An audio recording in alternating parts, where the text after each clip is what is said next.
Alright, isang kalukuhan na namang balita itong ating pag-usapan ngayon sa araw na ito. Isang hindi kaaya-ayang balita, nakakatawa pero this is not a joke dahil itong si Senator Congressman Rodante Marcolita ay hindi sinama sa listahan ng SWS survey para masusurvey nga. Ano kaya ang gustong palabasin ng kung sino mang nasa likod ng pangyayaring ito?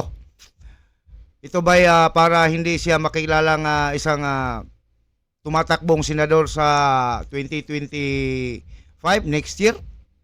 Panoorin natin ang video. Pakita natin. Palakihin nga yan. Oho. Aba, Social SWS weather ito eh. station. Social weather Hindi station. ba kung minsan pinag-uusapan natin, Opo. sapagkat ito'y ginagamit para tantyahin sino ba yung gusto nyong iboto, ganyan-ganyan. Opo. Tingnan mo yan. Alam nyo ba na hindi sinama talaga itong si Dante Marcolita, Rodante? Ang ibig sabihin nito, hindi siya gustong isali sa kandidatura sa gustong ipasurvey ng kung sino mga nasa likod ng ating pasurvey or pasurvey nitong SWS. Di ba? Ano yun? Third quarter 2024, Social Weather Station. October 1. Ang date niya October 1, 2024. Yes. Opo. Ano yung note? Basahin mo yung nakalagay na note. Note to interviewer. Oh. Allow R. Yung R, yan ang respondent. Yan ang mga sample. Oh. Allow respondents to read all names names first in list. So, yung mga pangalan na yan, yan ang kinukonsider, yan ang tatanungin nila. Sino sa mga yan ang gusto nyong iboto? Babasahin lahat. Okay. Oh.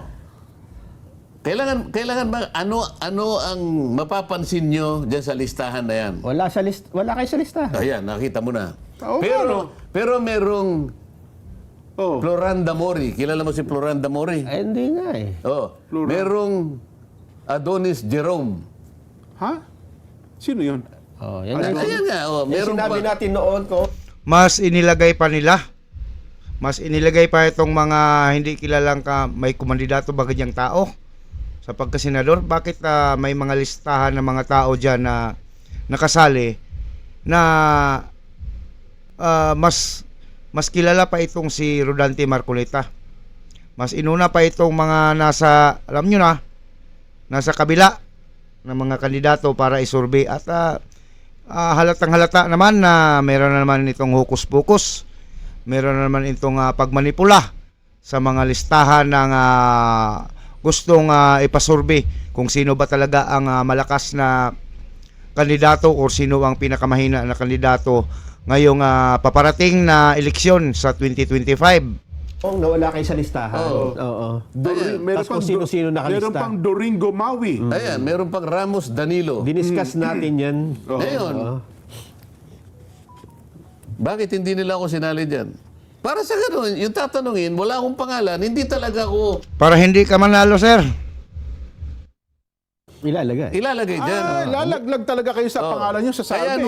Kaya nung pa, sinasabi ko sa inyo, hindi naman sa minamasama natin, dito may papakita ko sa inyo, minamanipula nila. Oho. Official documents mo ba ito ng SWS? Baka questionin tayo ng SWS ko. Diniscuss natin to kung dyan. Okay. Sa kanila, page 2 yan. Page 2 of Page 5. 2, tingnan mo.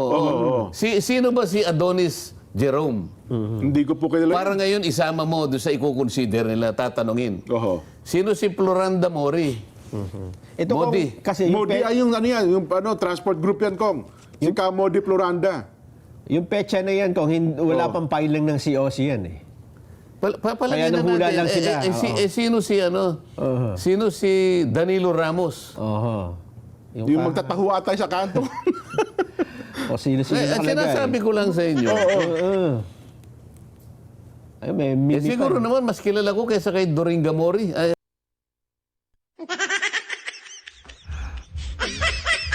Ang inalagay nilang mga nasa listahan yan, hindi kilala. Baka wala talagang ganyang pangalan na tumatakbong senador. Di ba? Doringo Mimi. Mimi.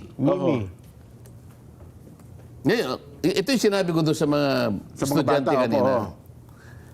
Gagamitin nila to para tukuyin nila kunwari sino yung napupusuan ng mga botante. Oho. Pero sinadya nila na hindi nilagay ang pangalan ko dyan. Anong masasabi nyo ngayon? Para hindi ka mananalo kung hindi ka isinali sa pagpipilian na ibuboto ngayong 2025. Dahil gusto nilang lumitaw dyan sa listahan yung kanilang mga kakampi. Alam na natin yan. Bakit may pabor-pabor ba itong SWS survey? Kung ganun man. May nagmanipula. Yun ang pinakatama. Kayong mga kababayan, mga kabirada na suportado itong si Rodante Marcoleta, itong itong mabuting tao na congressman na lumalaban doon sa katiwalian, lalong-lalo na sa panggigipit dito kay Vice President Sara Duterte dyan sa Tuadcom.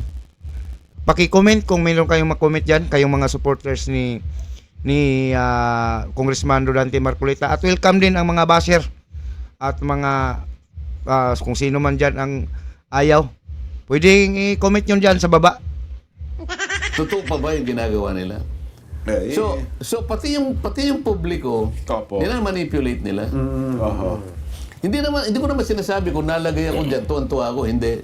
Nandun pa rin ang andun pa rin ang pagdududa ko. Sapagkat ako ang gusto ko, Hindi man kailangan ni Congressman Marcoleta na hindi man kailangan yan ng SWS survey ni Kong Marcoleta. Kasi kahit saan kayo pupunta, napakalakas na po ito na kandidato. Mananalo po ito tiyak sa parating na eleksyon. At isa ito sa magiging senador na babara dito sa mga plano ng mga gustong manatili sa kapangyarihan.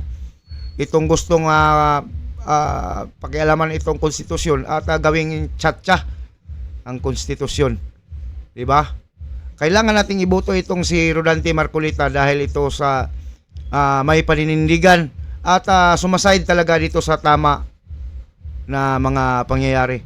Tama na gusto ng mga taong bayan at kapakanan ng mga taong bayan ang kanyang ipinaglalaban. At pati na rin ang mga Duterte ay kanyang pinaglalaban. pagka yung sa politika, dapat walang survey.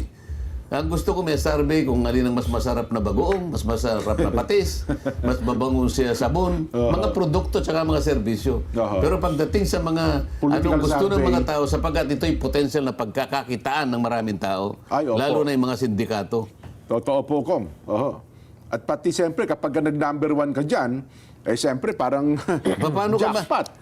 Ni hindi ka makakarating sa gusto mo. Paano? Hindi ka nga isasama. Ito deliberate ito. Ayun. Maliwanag naman na initsapuera nila ako. Oho.